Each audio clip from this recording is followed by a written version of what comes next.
खबर तक के धर्मानुरागी दर्शक वृंद, खबर तक के धर्मखंड के अंतर्गत आज मैं जिस कथा को लेकर आप सबके समक्ष उपस्थित हुआ हूँ, उस कथा का संबंध भगवान विष्णु के एक विशेष स्थिति से है, जब उनका सिर उनके धड़ से अलग हो जाता है। भगवान विष्णु जिन्होंने देवताओं, मुनियों, ऋषियों आदि की रक्षा के लिए असुरों के साथ कई युद्ध किए, किसी को अपने सुबल से तो किसी को मायाबल से संहार किया और समस्त चराचर को दैत्यों के अत्याचार से मुक्ति दिलाई। जिस भगवान श्री हरि विष्णु से भगवान शिव शंकर जब उन्होंने वानासुर के दिए एक वरदान के कारण उसके पक्ष में भगवान श्री हरि विष्णु के एक अवतार श्री कृष्ण से लड़ने का निश्चय किया था, तब भगवान श्री कृष्ण ने उन्हें स्तंभित कर दिया था और वह युद्ध जीत लिया था। उस भगवान श्री हरि विष्णु का सिर आखिर कैसे धड़ से अलग हो गया, किसने ऐसा किया और ऐसा क्यों कर हुआ, यह एक बड़ा रहस्य। इस रहस्य का रहस्योद्घाटन व्यास रचित श्रीमद् देवी भागवत पुराण में विस्तार से किया गया है। आज मैं श्रीमद् देवी भागवत के आधार पर ही उन रहस्यों तथा उनके रहस्योद्घाटन को आपके समक्ष प्रस्तुत कर रहा हूँ। श्रीमद् देवी भागवत के अनुसार लगभग 10,000 वर्षों तक असुरों से लगातार युद्ध कर उन्हें संहार करने के पश्चात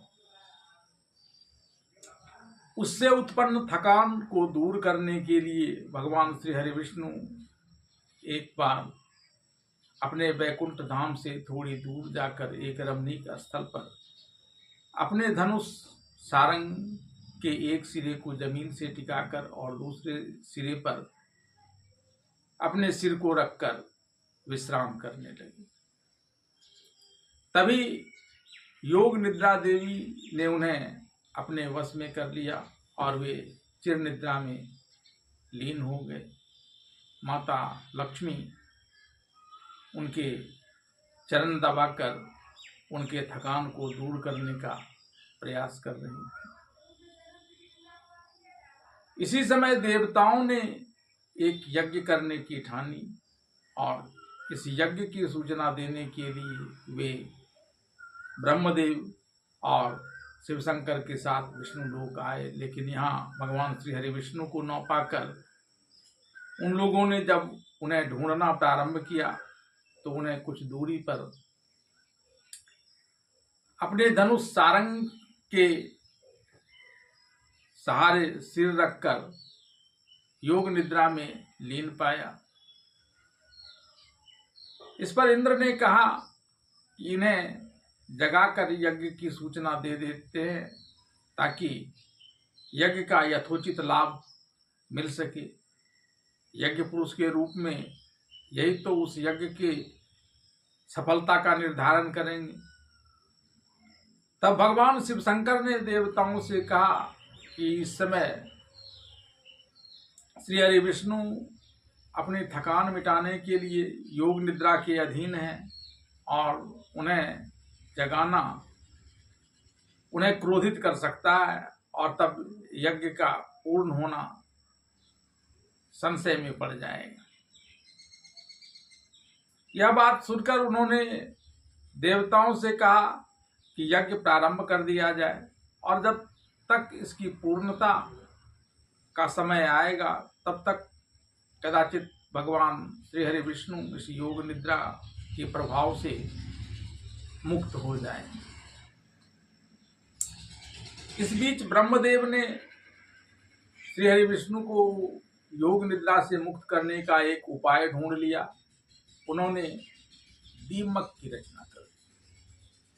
दीमक का सृष्टि करने के पश्चात ब्रह्मदेव ने उन्हें यह आदेश दिया कि वह जाकर धनुष के अग्रभाग को खा ले, जिससे धनुष की प्रत्यंचा टूट जाएगी और श्री हरि विष्णु योग निद्रा से मुक्त हो जाएंगे। इस पर दीमक ने कहा कि इस समय माता लक्ष्मी उनके चरण दबा रही हैं, वे आराम से सारंग के सहारे सिर टिकाए अपने थकान को दूर कर रहे हैं।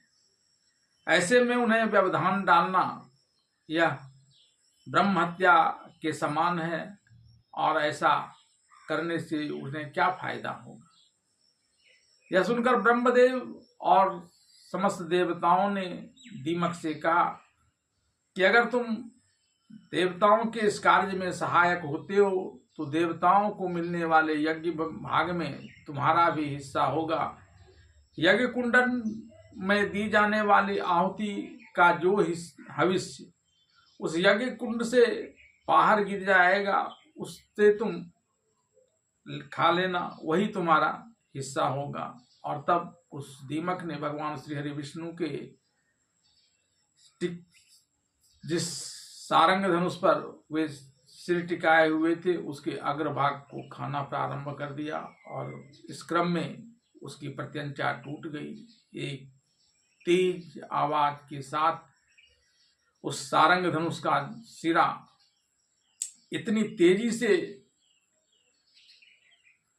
विकृत हुआ कि उसने भगवान श्री हरि विष्णु के सिर को ही उनके धड़ से अलग दूर कर दिया और इतना दूर कि जब देवताओं ने इस दृश्य को भयभीत होकर देखा तो कहीं उनके धड़ का कोई सर का कोई अता पता नहीं था। यह देखकर देवी लक्ष्मी समेत तमाम देवता शोकाकुल हो गए और व्याकुल होकर रुदन करने लगे। यह देख भगवान शिव शंकर ने उनसे कहा कि यह समय रुदन करने का नहीं है, यह समय आद्या शक्ति महामाया देवी को प्रसन्न करने का है, वही इस कष्ट से मुक्ति दिला सकती है।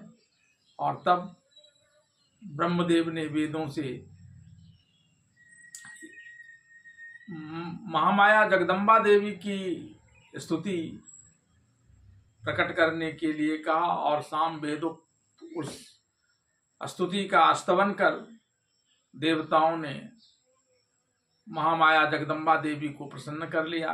महामाया जगदम्बा देवी वहाँ प्रकट हुई और देवताओं ने उन्हें प्रणाम करते हुए अपना सारा दुखड़ा सुना दिया कि इनके ही भरोसे तो देवता असुरों से अभी तक पार पा रहे थे, यही अपने बल से अपनी माया से असुरों का संहार कर हम लोगों की रक्षा करते थे।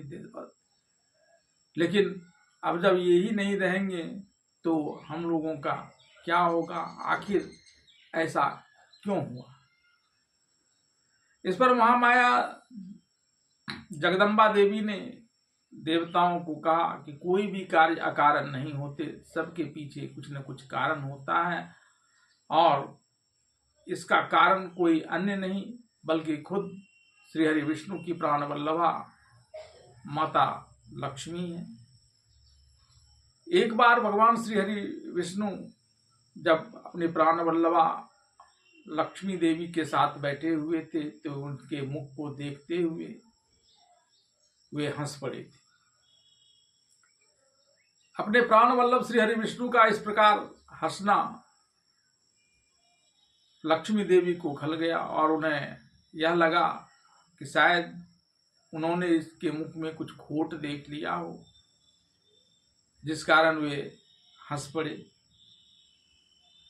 या फिर उन्हें मुझसे भी कोई सुंदर दूसरी स्त्री मिल गई हो जिसे वे सौत रूप में लाना चाह रहे हैं और इसलिए मेरे मुख को देखकर हंसे। और तब मन में यह विचार कर कि सौत के साथ रहने से तो वैधव्य की स्थिति बढ़िया होती है, यह स्थिति वो कभी बर्दाश्त नहीं करेंगी और ऐसा सोचते ही उन पर तामसी वृत्ति प्रभावी हो गई और उन्होंने तत्काल अपने प्राण वल्लभ श्री हरि विष्णु को बिना कुछ विचारे यह शाप दे दिया कि आप मेरे जिस मुख को देखकर हंस रहे हैं, आपका यह सुंदर मुख आपके सिर समेत आपके धड़ से अलग हो जाए। तामसी वृत्ति के प्रभावी होने पर उन्होंने यह शाप तो दे दिया, लेकिन इस शाप के देते ही फिर उनकी सात्विक शक्तियां प्रवृत्त होने लगी और वे अपने दिए इस शाप को लेकर काफी चिंतित रहने लगे। आज उनका यही शाप फलित हुआ है, जिस कारण भगवान श्री हरि विष्णु का सिर उनके धड़ से अलग हो गया है। दीमक की इसमें कोई गलती है ही नहीं, वह तो एक माध्यम मात्र बना है और फिर यह अकारण भी नहीं हुआ है। इससे तुम समस्त देवताओं का भला ही होने वाला है। और ऐसा कहकर आद्याशक्ति महामाया जगदम्बा देवी ने देवताओं को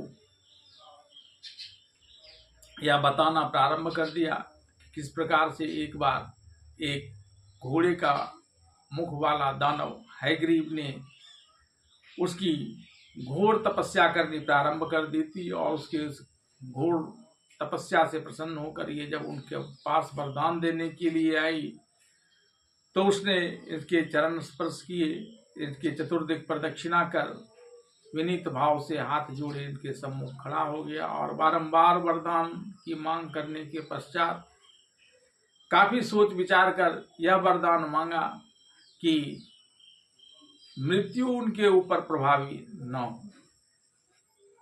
इस पर महामाया जगदम्बा देवी ने कहा कि हर एक तनधारी जिसका जन्म होता है उसकी मृत्यु अवश्यम भावी है, इसलिए तुम ऐसा कुछ मांगो जिससे मृत्यु तुम्हारे ऊपर प्रभावी न हो सके। और तब काफी विचार कर उस घोड़े के मुख वाले हैग्रीव दानव ने यह मांगा कि मेरी मृत्यु किसी हैग्रीव यानी घोड़े के मुख वाले से ही हो, क्योंकि वह जानता था कि ऐसा वह एकमात्र है और दूसरा ऐसा हो नहीं सकता है। लेकिन उसे यह कहाँ पता था कि संयोग कुछ और ही सोच रहा है। और तब महामाया जगदम्बा देवी ने देवताओं से कहा कि देव शिल्पीकार विश्वकर्मा इनके धड़ पर एक घोड़े का सिर जोड़ दें। और तब देवताओं ने जिस घोड़े को लाया, देवशिल्पी विश्वकर्मा ने एक कुल्हाड़ी से उसका सिर काटकर इसे भगवान विष्णु के स्कंद से जोड़ दिया। और तब भगवान श्री हरि विष्णु हैग्रीव देवता के रूप में प्रकट हो गए। शक्ति और सामर्थ्य तो उनमें थी ही। नवजीवन का संचार होने के कुछ दिनों के उपरांत जब ब्रह्मांड के सकल चराचर उस दुष्ट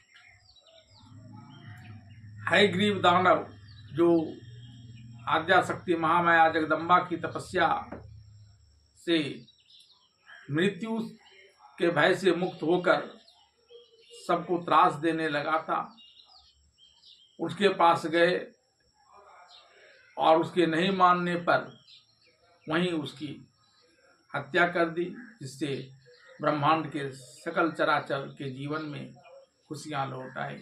और उस हैग्रीव दानव का अंत हैग्रीव नामक इस श्रीहरि विष्णु के इस रूप से ही हुआ।